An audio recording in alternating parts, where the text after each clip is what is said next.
আল্লাহর ওলি ডাক দিয়ে বলে, বাবা কি দেখলে? বলে, হুজুর মানুষ দেখলাম। মানুষ ছাড়া আবার কি দেখবো? বাসে কি জন্তু জানোয়ার থাকে নাকি? তো মানুষ বসে আছে, মানুষ দেখলাম।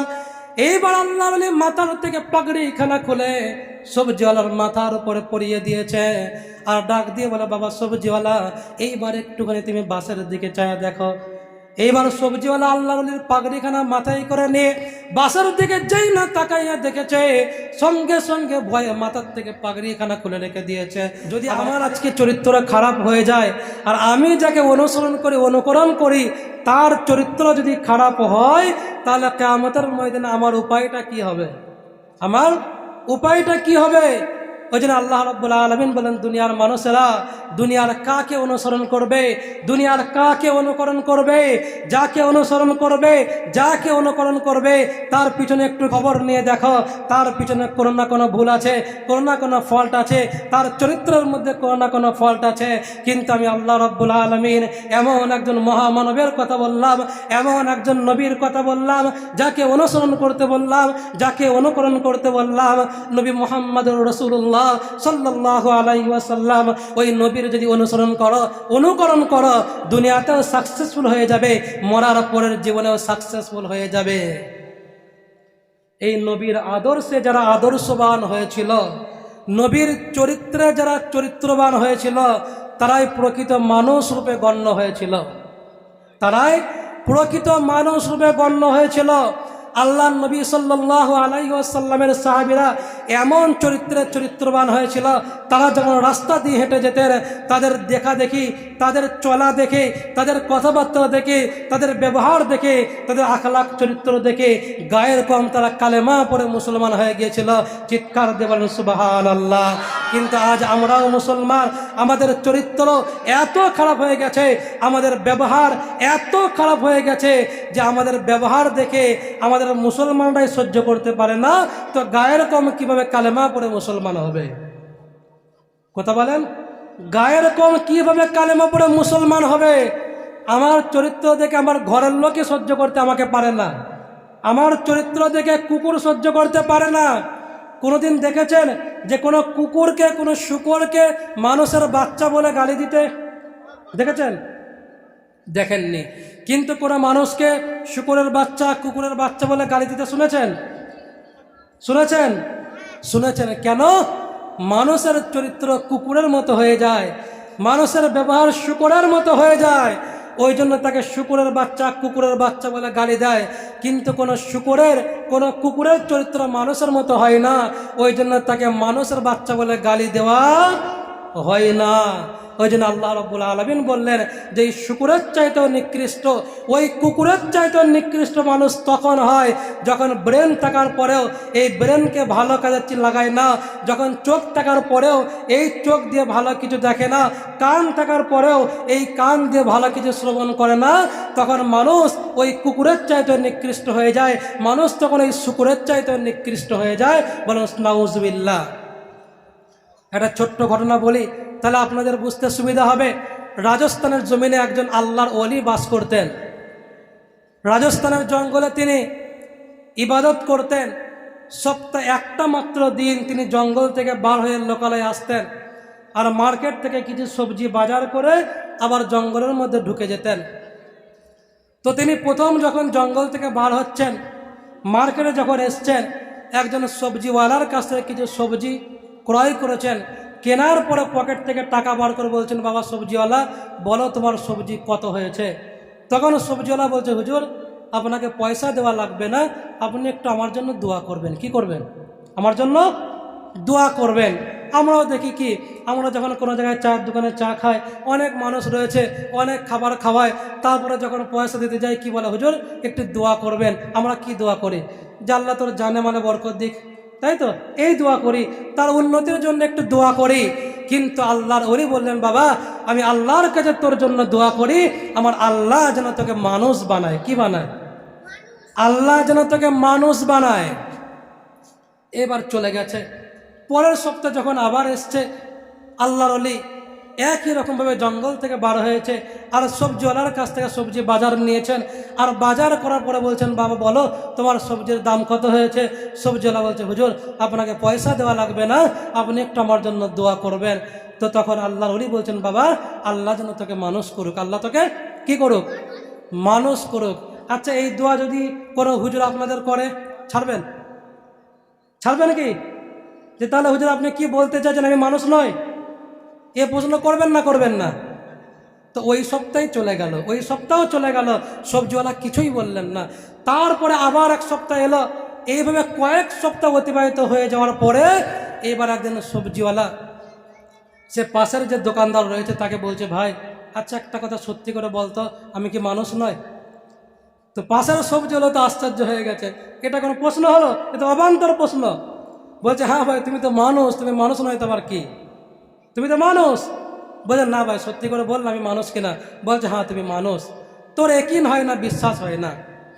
তারপরে আবার মার্কেটে যত যার সঙ্গে দেখা হয়, বাড়িতে যাওয়ার পথে সবাইকে জিজ্ঞাসা করেছে, বলছে ভাই একটু বলো না আমি কি মানুষ নাকি? বলে, হ্যাঁ তুমি তো মানুষ, তুমি মানুষ নয় তো আবার কি? সবাই তো আশ্চর্য হয়ে গেছে, হয়তো মাথার তার কেটে গেছে, সবাই ভাবছে মনে মনে। তো এখন এর পরেও একিন হয় না। বাজার থেকে বড় একটা লম্বা আয়না কিনেছে, আর আয়না কেনার পরে বাড়িতে যাওয়ার পরে ঘন্টার পর ঘন্টা ওই আয়নার সামনে দাঁড়িয়ে বারবার মাথার থেকে পা পর্যন্ত, পা থেকে মাথা পর্যন্ত ও দেখতেই আছে, দেখতেই আছে, দেখতেই আছে। এখন সবজিওয়ালার বউ চিন্তা করা, আরে আমার স্বামীর কি মাথা খারাপ হয়ে গেল নাকি? যখন ঘর থেকে বাইরে হলে তো ভালোই ছিল, কিন্তু এখন কি মাথা খারাপ হয়ে গেল? এখন সবজিওয়ালার বউ ডাক দিয়ে বলছে, হ্যাঁ তোমার কি হলো? তোমার কি মাথা খারাপ হয়ে গেল নাকি? তুমি এরকমভাবে আয়নার সামনে কেন বারবার নিজেকে দেখছো? তখন সবজিওয়ালা বলছে, বিবি একটা কথা সত্যি করে বল দিনি, আচ্ছা আমি কি মানুষ? বলে, হ্যাঁ তুমি তো মানুষ, মানুষ নয় তোমার কি? বলছে, না তুই আল্লাহর কসম করে বল আমি মানুষ কিনা? বলছে, হ্যাঁ তুমি মানুষ। সত্যি বলছিস তো? বলছে, হ্যাঁ সত্যি বলছি তুমি মানুষ।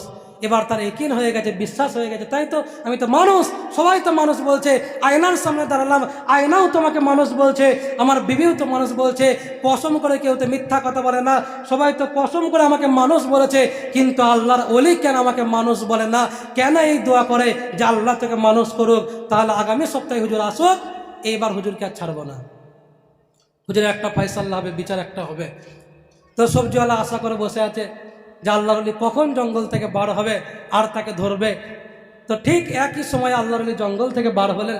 বার হওয়ার পরে সেই সবজিওয়ালার কাছে এসে সবজি বাজার হয়ে গেল। এবার পকেট থেকে টাকা বার করে বলছেন, বাবা সবজিওয়ালা বলো তোমার বিল কত হলো, কত বাজার হলো? তো সবজিওয়ালা তখন বলছেন, হুজুর আপনাকে পয়সা দেওয়া লাগবে না, একটু আপনি আমার জন্য দোয়া করে দেবেন।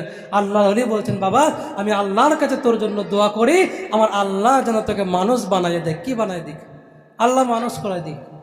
তো যেই এমনি কথা এই কথা যেই বলেছে, সবজিওয়ালা সঙ্গে সঙ্গে আল্লাহর ওলির হাতখানা চেপে ধরেছে আর ডাক দিয়ে বলছে, হুজুর কি মনে করেন আপনি আমাকে? আপনার কি বলে মনে হয় আমি কি মানুষ নয়? কি মনে হয় আপনার? এতগুলো সপ্তাহ অতিবাহিত হয়ে গেল, এতগুলো সপ্তাহে আপনি আমার সঙ্গে সবজি বাজার করেছেন আর আমি পয়সা নেইনি। বলেছে, হুজুর আপনি একটু দোয়া করবেন, কিন্তু আপনি এমন কেন বলেন যে আল্লাহ তোকে মানুষ করুক? তাহলে আমি কি মানুষ নই? এবার আল্লাহর ডাক দিয়ে বলে, বাবা সবজিওয়ালা তুমি আমার কাছে প্রশ্ন করেছ, এতগুলো সপ্তাহ অতিবাহিত হয়ে গেল, তোমার কাছ থেকে সবজি বাজার নেই, কোনোদিন আমার সঙ্গে তুমি পয়সা নাও না, তুমি আমার কাছে দোয়ার আবেদন করো, আমি তোমার জন্য আল্লাহর কাছে দোয়া করি আমার আল্লাহ তোমার মানুষ বানাইয়া দিক। কেন আমি তোমার জন্য এই দোয়া করিয়েছ? তোমার প্র্যাকটিক্যাল ভাবে আমি একটু তোমার দেখিয়ে দিব। আল্লাহর ওলি ওই সবজিওয়ালার হাতখানা ধরে এবার আস্তে আস্তে জঙ্গলের মধ্যে ঢুকে গেলেন, জঙ্গলের রাস্তা দিয়ে হাঁটা শুরু করলেন। রাস্তা দিয়ে হাঁটতেই হাঁটতে সেই জামানায় রাস্তা দিয়ে বাস চলছিল। আল্লাহর ওলি ডাক দিয়ে বলে, বাবা সবজিওয়ালা একটু বাসের দিকে তাকাইয়া দেখো। সবজিওয়ালা বাসের দিকে তাকাইয়া দেখে সব তো মানুষই বসে আছে। বাসের মধ্যে কি থাকে? মানুষ ছাড়া কি থাকে? মানুষ থাকে। ড্রাইভার তো ড্রাইভারি করছে, প্যাসেঞ্জার আপন আপন সিটে বসে আছে। আল্লাহর ওই ডাক দিয়ে বলে, বাবা কি দেখলে? বলে, ওই যে মানুষ দেখলাম, মানুষ ছাড়া আবার কি দেখবো? বাসে কি জন্তু জানোয়ার থাকে নাকি? তো মানুষ বসে আছে, মানুষ দেখলাম। এইবার আল্লাহর ওলি মাথার থেকে পাগড়ি খানা খুলে সবজিওয়ালার মাথার উপরে পরিয়ে দিয়েছে আর ডাক দিয়ে বলে, বাবা সবজিওয়ালা এইবার একটুখানি তুমি বাসের দিকে চায় দেখো। এইবার সবজিওয়ালা আল্লাহর পাগড়িখানা মাথায় করে নিয়ে বাসার দিকে যেই না তাকাইয়া দেখেছে, সঙ্গে সঙ্গে ভয়ে মাথার থেকে পাগড়িখানা খুলে রেখে দিয়েছে। আবার খালি মাথায় বাসার দিকে তাকায়, আশ্চর্য হয়ে যায়। আবার পাগড়িখানা মাথার মধ্যে পড়ে, আবার বাসার দিকে তাকায়, আশ্চর্য হয়ে যায়। আল্লাহর ডাক দিয়ে বলে, বাবা সবজিওয়ালা কি দেখো? বলে, হুজুর কিছুই তো বুঝলাম না, হুজুর কিছুই তো বুঝলাম না। যখন খালি চোখে খালি মাথায় যখন বাসার দিকে তাকাইয়া দেখি, বাসার মধ্যে সব তো মানুষ দেখতে পায়, একটাও তো জন্তু জানোয়ার দেখতে পায় না।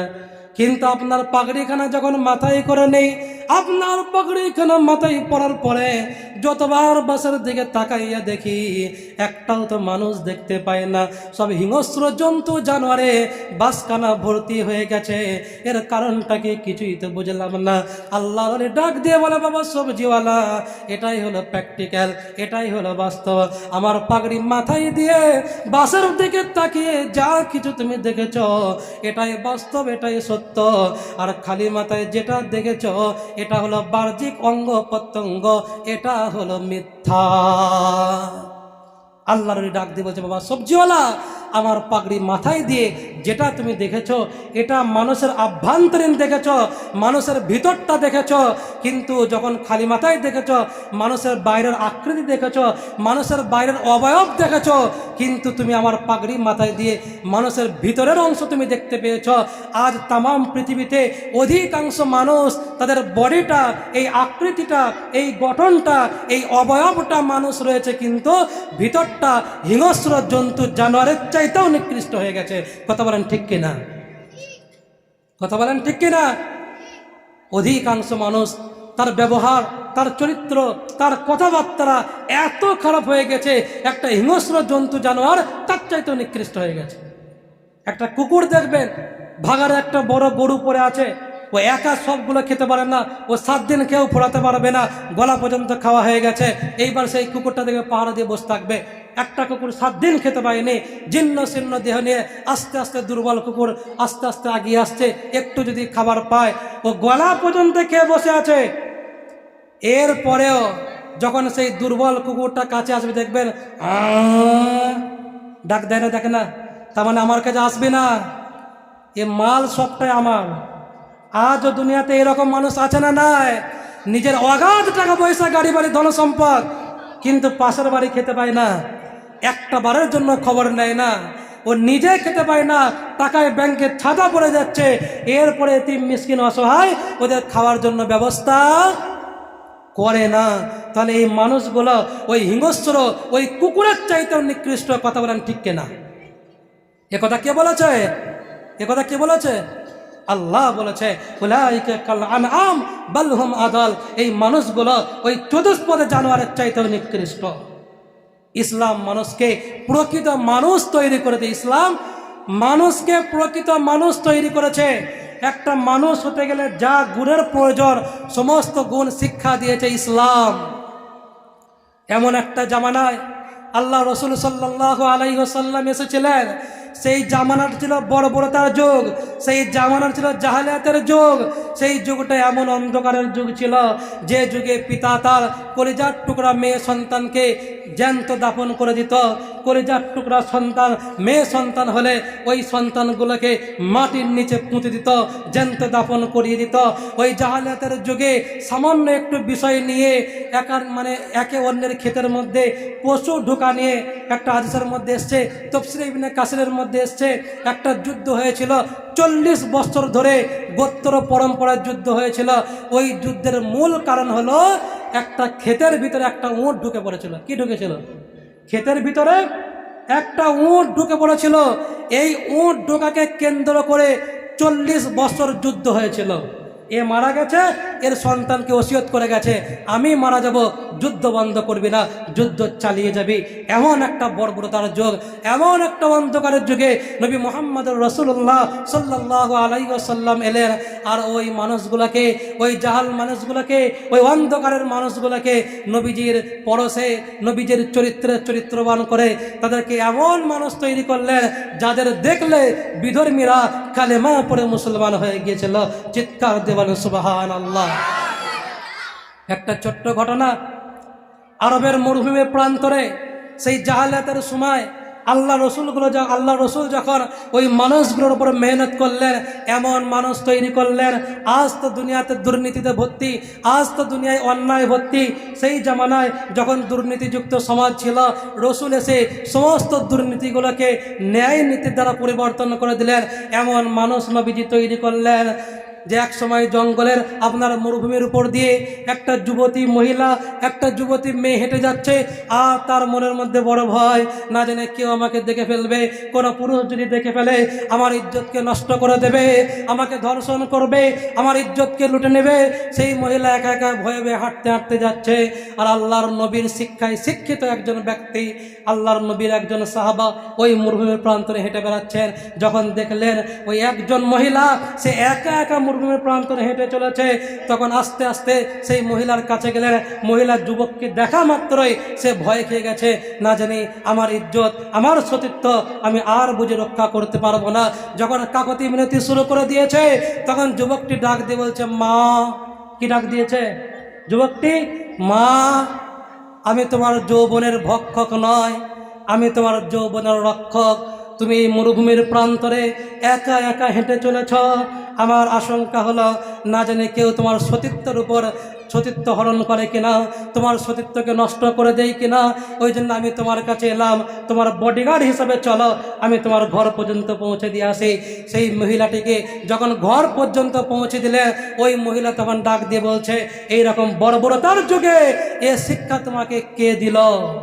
এ শিক্ষা তোমাকে কে দিল? তখন যুবকটি ডাক দিয়ে বলছেন, এ শিক্ষা দুনিয়ার কোনো সাধারণ মানুষ দেয়নি, এই শিক্ষা আমাকে দিয়েছে দুনিয়ার অসাধারণ ব্যক্তি নবী মুহাম্মদুর রাসূলুল্লাহ সাল্লাল্লাহু আলাইহি ওয়াসাল্লাম। সেই নবীর আদর্শে আমি আপনি আদর্শবান হতে পারি নাই, আমি আপনি আদর্শবান হতে পারি নাই। নাহলে আল্লাহ রাব্বুল আলামিনের ওয়াদা ছিল, ওয়াদাল্লাহুল্লাযীনা আমানু মিনকুম লা ইস্তাখলিফান্নাহুম ফিল আরদি কামা ইস্তাখলাফাল্লাযীনা মিন ক্বাবলিহিম। আল্লাহ রাব্বুল আলামিন নিজে ওয়াদা করেছেন। সূরা নূরের 55 নম্বর আয়াত 18 নম্বর পারার মধ্যে আল্লাহ রাব্বুল আলামিন বলেন, ওয়াদাল্লাহুল্লাযীনা আমানু মিনকুম, হে ঈমান ওয়ালাগণ, আমি ওয়াদা করেছি তোমাদের উপরে, আমি ওয়াদা করেছি, ওয়াদাল্লাহুল্লাযীনা আমানু মিনকুম ওয়া আমিলুস সালিহাত, হে ঈমান ওয়ালাগণ, তোমরা আমলে সালিহা করো, তোমরা ভালো আমল করো। লা ইস্তাখলিফান্নাহুম ফিল আরদি কামা ইস্তাখলাফাল্লাযীনা মিন ক্বাবলিহিম, এই জমিনের রাজত্ব খেলাফত আমি আল্লাহ তোমাদেরকে দিয়ে দিব, যেই রকম রাজত্ব খেলাফত দিয়েছিলাম তোমাদের পূর্ববর্তী উম্মতদেরকে। বলুন সুবহানাল্লাহ। কিন্তু একটুখানি চিন্তা করে দেখেন, আজকে এই জমিনের রাজত্ব কারা করছে? এই জমিনের রাজত্ব কারা করছে? সব কাফের বেঈমান মুশরিকরা আজকে এই জমিনে রাজত্ব করেছে। মুসলমান কেন রাজত্ব করছে না? আল্লাহর ওয়াদা তো রয়েছে, ওয়াদাল্লাহুল্লাযীনা আমানু মিনকুম, আল্লাহ ঈমানদারদের সঙ্গে ওয়াদা করেছে যে যদি তোরা ভালো আমল করতে পারিস, আমি আল্লাহ ওয়াদা করলাম এই জমিনের খেলাফত তোদেরকে দিয়ে দিব। কিন্তু মুসলমান আর জমিনের খেলাফত পায় নাই, এর মানে হলো মুসলমান আমলে সালেহা ছেড়ে দিয়েছে। মুসলমান আমলে সালেহা ছেড়ে দিয়েছে, ভালো আমল করা ছেড়ে দিয়েছে। যার কারণে আজ তাম বিশ্বের মুসলমান লাঞ্ছিত, বঞ্চিত, পদদলিত, নির্যাতিত, নিপীড়িত। মুসলমানরা রাজা হওয়া দরকার ছিল, মুসলমানরা বাদশাহ হওয়ার দরকার ছিল, কিন্তু আজ মুসলমানরা ওই মানুষের চাইতে নিকৃষ্ট হয়ে গেছে। আজকে ওদের চোখে আমরা মানুষ নয়, একটা মানুষ, গরু, ছাগল, কুকুর, সেও ভারতবর্ষে থাকতে পারবে, কিন্তু কোনো মুসলমান ভারতবর্ষে থাকতে পারবে না। এর জন্য তারা প্রতিনিয়ত ষড়যন্ত্র করে চলছে না, চলছে না, করছে না, করছে না, প্রতিনিয়ত করছে। কেন? আমাদের কারণে আমরা আমলে সালেহা ছেড়ে দিয়েছি। আমরা মুসলমান রূপে যেটা করার দরকার ছিল সেটা করতে পারি না।